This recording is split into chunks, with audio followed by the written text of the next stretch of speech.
Donc en fait, on a souhaité écrire ces 101 mots d'agriculture urbaine aux éditions Archibooks parce qu'on pensait que on pense que sur l'agriculture urbaine, finalement, on a un mot qui est extrêmement sympathique, mais qui revêt des réalités économiques et des réalités entrepreneuriales qui sont extrêmement diverses. Depuis le low-tech, jardins participatifs, jardins familiaux, jusqu'à des systèmes de high-tech, parfois même en indoor, sous cave ou bien sous serre, très techno, notamment en Asie, avec des systèmes aseptisés. Donc on voit bien qu'on passe dans un cas d'un système où il faut investir 10-15 euros du mètre carré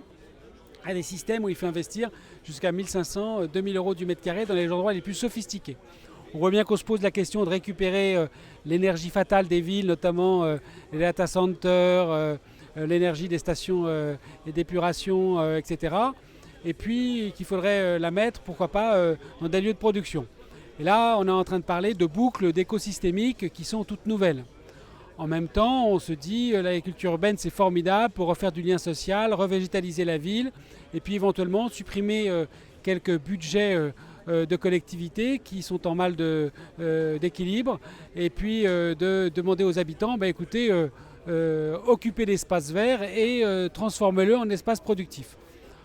De ce chaos, nous avons pensé qu'il était utile de déterminer quelle était la définition des mots, quelle était la définition des termes, avec un parti pris, qui est celui de notre réalité d'entreprise, être à la fois producteur et entrepreneur du paysage, et de penser que les modèles durables seront les modèles qui, en partie, seront économiquement équilibrés. Donc notre parti pris, c'est un équilibre économique au fonctionnement, et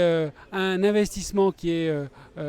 capable d'avoir un retour sur investissement, même s'il est sur le long terme, parce que le monde agricole nous a donné l'expérience du retour sur investissement à long terme. Et puis notre parti pris aussi, c'est de dire qu'il n'y aura pas d'agriculture urbaine réussie si ce n'est pas en lien avec une agriculture périurbaine qui est, je dirais, en lien direct, soit pour la commercialisation, soit pour l'économie de service, soit pour les transferts de main-d'œuvre, avec cette fameuse économie d'agriculture urbaine intra-urbaine.